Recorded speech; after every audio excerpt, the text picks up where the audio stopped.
Selamat siang para netizen dimanapun kita berada. Salam inspirasi bagi kita semua ya. Menarik juga begitu. Kenapa orang-orang PDIP ya, orang-orang kepercayaan Pak Jokowi bisa beralih dukungan kepada Pak Prabowo begitu ya. Ada yang terakhir ini adalah Budiman Sujatmiko begitu ya, yang dikenal dengan kritis ya, dari PDIP sendiri begitu kan. Kemarin ada Effendi Simbolon begitu ya, juga bertemu dengan Pak Prabowo di situ begitu. Ada apa begitu kan? Ya pada akhirnya kita tahu mungkin yang sudah masuk dari putaran kedua itu adalah Prabowo Anies Baswedan begitu ya. Jadi kenapa orang-orang sekarang itu begitu tidak percaya kepada Pak Ganjar begitu kan? Di satu sisi begitu ya. Karena melihat bahwa elektabilitas Pak Ganjar hari ini kalau di awal memang naik, tapi sekarang sudah stagnan begitu. Bahkan ya, kalau kita melihat realitas dan perkembangan masyarakat itu tidak bisa dibodohi dengan adanya lembaga survei itu begitu. Akankah ini PDIP kecolongan untuk mengusung Ganjar begitu ya? Jadi dari internal sendiri sudah seperti ini begitu kan. Apalagi ya kalau ini memang benar bahwa mendukung Pak Prabowo begitu kan. Tapi tujuannya bertemu dengan Prabowo apa begitu kan? Urgensinya apa begitu? Tiba-tiba nanti ya Budiman Sujatmiko ini akan dipanggil begitu kan. Ternyata benar begitu. Ini PDIP akan dipanggil Budiman Sujatmiko usai temu dengan Prabowo ya. Kenapa PDIP bisa seperti itu begitu kan? Paling ya ketemu dengan canda-candaan doang di situ begitu kan. Ya bisa saja ya jadi hati-hati Pak Prabowo, bisa saja jadi mata-mata begitu ya. Tetapi mari kita baca terlebih dahulu ya komentar-komentar netizen seperti ini. Ini komentar-komentar dari netizen begitu kan. PDIP akan panggil Budiman Sujatmiko usai temu Prabowo ya. Ada apa begitu? Mulai ini ya. Saya sarankan kepada Mas Sekjen PDIP ya Hasto Kristianto ya untuk usir Budiman karena nggak guna juga, nggak bisa dipegang antara kata dan perbuatan ya, kader ideologis macam apa seperti itu. Ternyata mulai kebingungan mereka begitu ya. Pendukung-pendukung Pak Ganjar sudah mulai kepanasan di situ. Ada apa begitu kan? Kok banyak yang kemudian kader internal dari PDIP sendiri begitu kan? Ya, sudah mulai agak kacau begitu ya. Ya Effendi Simbolon terus kemudian Budiman Sujatmiko dan sebagainya sudah beralih dukungan kepada Pak Prabowo begitu kan. Ya kalau sudah seperti itu kan masa tidak mau dukung begitu kan. Ya apa urgensinya begitu kan. Walaupun secara tidak tegas mengatakan saya dukung Prabowo, mungkin ada masih takut kepada PDIP begitu kan. Bisa saja dari tekstur dari gestur tubuhnya begitu kan sudah kelihatan begitu kan. Ya dipuji Pak Prabowo di situ begitu ya.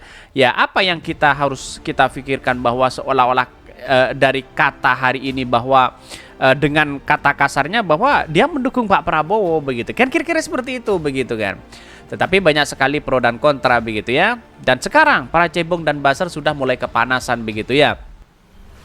Ya paling entar dibisikin ke kuping Mas Budiman Sujatmiko, Pak Prabowo mau nggak dipasangin sama Mbak Puan. Kemarin Effendi Simbolon, sekarang Budiman Sujatmiko ya. Drama-drama dan intrik politik itu terlalu vulgar untuk disaksikan. Bisa saja jadi mata-mata di situ, bisa saja di apa begitu kan ya. Bisa saja karena inilah panggung politik begitu. Jadi kalau persoalan-persoalan hari ini begitu bisa saja kalau Puan yang disodorkan untuk menjadi wakil Pak Prabowo, saya sangat setuju sekali daripada dibandingkan dengan Pak Ganjar begitu ya. Ya Puan Maharani bisa diajak serius di situ untuk membangun bangsa. Kalau Pak Ganjar serius apapun begitu kan tidak bisa di situ ya. Karena dia tidak punya gagasan-gagasan penting untuk kepada bangsa kita begitu. Kira-kira seperti itu begitu. Tetapi mari kita baca terlebih dahulu beritanya seperti ini. Beritanya PDIP akan panggil Budiman Sujatmiko usai bertemu dengan Prabowo. Ada apa begitu? Apa urgensinya bertemu dengan Prabowo? Atau hanya ini dukungan belaka ya? Atau ingin benar-benar mendukung ya Prabowo begitu? Atau sekedar ingin cari sensasi begitu ya? DPP PDIP bakal memanggil Budiman Sujatmiko untuk meminta klarifikasi atas pertemuan dengan bakal calon presiden dari Gerindra yaitu Prabowo Subianto. Ya, pasti ini kerjanya Hasto Kristianto begitu ya. Memanggil di situ begitu ya. Kenapa partai internalnya sendiri kok seperti ini begitu ya? Tidak solid begitu. Pasti kami panggil semua diperlakukan sama. Ketua DPP PDIP Perjuangan Bidang Kehormatan Komarudin Watubun ya, mengutip dari Antara. Bahkan pemanggilan dari dilakukan seperti yang dilakukan terhadap kader PDP Effendi Simbolon beberapa waktu lalu. Kala itu Effendi Simbolon ya juga mengundang Prabowo Subianto dalam sebuah acara Margan Simbolon di Jakarta. Artinya apa? Artinya kalau kita melihat bahwa kalau hanya diperingatin begitu kan ya, diberikan sanksi, wah receh begitu kan ya. PDP sekarang sudah tidak solid begitu di situ. Ya kemudian dipecat sana pecat sini baru itu hal yang luar biasa begitu ya. Meski ya Budiman datang atas nama pribadi, ya PDP tetap memanggilnya untuk meminta klarifikasi lantaran menemui capres dari partai lain ya. Kenapa sih ya urusannya ya dengan bertemu dengan partai-partai lain dicap sebagai ya pengkhianat dan sebagainya dari internal partai sendiri begitu kan. Kalau memang tidak solid ini kan sudah ada tanda-tanda ketidaksolidan begitu dari PDP sendiri begitu ya. Atau bisa main dua kaki ya bisa saja begitu. Sama juga dengan Budiman, tidak akan dibedakan walaupun Budiman menyatakan, wah ini saya tidak mewakili partai tapi mewakili pribadi ya. Dia menegaskan bahwa kader PDP terkait dengan aturan partai, Kamarudin menyatakan tiap kader ia tetap memiliki batas selama kartu tandakan anggota KTA. Bahkan ya bukan bebas ya seperti masyarakat biasa yang bukan berorganisasi. Kamarudin enggan berspekulasi tentang sikap Budiman bertemu dengan Prabowo karena kecewa tidak diberikan posisi strategis di pemerintahan. Ternyata seperti ini begitu kan. Artinya apa? Artinya ini ngambek di situ begitu kan. Ya. Bagaimana dengan penelitian yang di algoritma itu begitu ya. Kok tiba-tiba ada sesuatu di sini begitu. Jelas ya, sudah kelihatan sekarang begitu ya. Saya semakin melihat bahwa partai PDP sudah tidak solid hari ini begitu kan. Kalau hanya jabatan yang dicari di situ begitu kan. Ini Kamarudin enggan berspekulasi tentang sikap Budiman bertemu Prabowo karena kecewa tidak diberikan posisi strategis di pemerintahan. Menurutnya, kader sekaliber Budiman tidak mungkin mempersoalkan tersebut dengan berlebihan. Tapi kan ini kan proses dalam demokrasi kan memberi kebebasan kepada siapapun begitu. Artinya kalau PDIP di internal sendiri sudah tidak solid begitu kan, jabatan yang punya strategis di situ tidak diberikan begitu kan. Malah relawan Pak Jokowi yang kemudian menjadi menteri di situ begitu. Tidak harus berpendidikan tinggi untuk menjadi menteri begitu kan. Cukup jadi pendukung saja begitu kan. Kan begitu logikanya begitu. Artinya selama ini membangun bangsa kita kalau punya kapasitas yang luar biasa, mengapa tidak begitu kan. Tetapi di satu sisi, kalau dia punya kepentingan besar terhadap negara kita begitu kan ya, karena hanya mendukung sebelah sana sini begitu kan, karena ingin sebagai relawan militan dan sebagainya lalu kemudian diangkat menteri begitu kan. Mengapa saya kira seperti Budiman Sujatmiko ini agak kecewa di situ begitu kan. Karena peran penting narasi-narasi yang dibangun selama ini oleh Budiman Sujatmiko itu artinya menjadi dampak ya kepada masyarakat. Tapi tahu-tahunya tidak dilirik oleh Pak Jokowi. Ada apa begitu kan? Ya karena Budiman Sujatmiko tidak bisa begitu kan. Ketika berhadapan dengan orang-orang dengan kata-katanya aja kurang tidak begitu tegas begitu kan. Secara akademisi oke lah baik begitu daripada menteri yang dilantik hari ini begitu kan. Tetapi kan dia kan kalah ngomongnya begitu, kalah tegas di situ begitu ya. Bahkan di satu sisi masih ambigu begitu ya.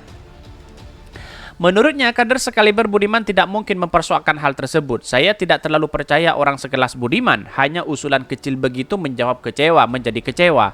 Itu terlalu kecil urusannya. Bahkan ya politikus PDP Budiman Sujatmiko mendatangi kediaman Prabowo Subianto di Jakarta Selatan pada hari Selasa. Ya, dia datang bersama rombongan.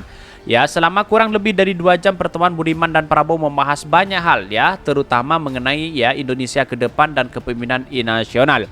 Bahkan Budiman menyebutkan pertemuan dengan Prabowo tidak mewakili partai, melainkan atas keinginan pribadi. Artinya apa? Artinya Budiman Sujatmiko dari segi bahasanya sudah kecewa begitu kan. Tidak diberikan posisi strategis begitu. Betul begitu kan. Saya yakin dan saya yakinnya yang namanya jabatan itu pasti ada dalam hati mereka begitu kan. Banyak sumbangsi, banyak kontribusi begitu kan ya. Banyak yang kemudian memberikan narasi-narasi yang baik tapi pada ujung-ujungnya tidak dilirik begitu kan. Jadi kalau dalam dunia politik itu bagi kami jangan terlalu serius begitu kan. Santai-santai aja begitu kan. Siapa yang ngomong dan bisa melawan orang-orang di luar itu begitu di lapangan, dialah yang terbaik dan bisa diangkat menjadi menteri. Kira-kira seperti itu begitu ya. Jadi saya kira persoalan-persoalan ini agak gimana begitu ya. PDIP agak kurang solid hari ini begitu ya. Bahkan ya saya ingin mengatakan bahwa ini tidak mewakili partai, ini pribadi, kata Budiman kepada wartawan setelah mengadakan pertemuan tertutup di kediaman Prabowo ya. Dia mengatakan hasil pertemuan akan disampaikan kepada Ketua DPP PDIP Puan Maharani dan Sekjen Hasto Kristianto ya. Bahkan soal nanti tentu saja saya akan bicara dengan Mbak Puan, Pak Hasto ya, karena ya kalau boleh saya sampaikan izin kepada Pak Prabowo, saya sampaikan kepada beliau tadi itu sebenarnya persatuan kaum nasionalis ya, tapi kan ujung-ujungnya nanti kan tahu sendiri begitu kan. Seolah-olah di PDIP hari ini begitu kan pecah begitu ya. Ada internal dari kubu Puan Maharani, ada internal dari kubu Ganjar begitu ya. Saya melihatnya seperti itu begitu ya. Ini sudah tanda-tanda bahwa Pak Ganjar bisa nyungsep dan bisa gagal menjadi presiden begitu ya. Tetapi inilah spekulasi orang begitu ya. Mungkin itu yang kami sampaikan. Tonton terus channel Khodari Podcast Rakyat ini kan ada berita-berita menarik dan viral setiap harinya. Salam para netizen, salam inspirasi bagi kita semua. Jangan lupa ya di subscribe channel YouTube Khodari Podcast Rakyat ini.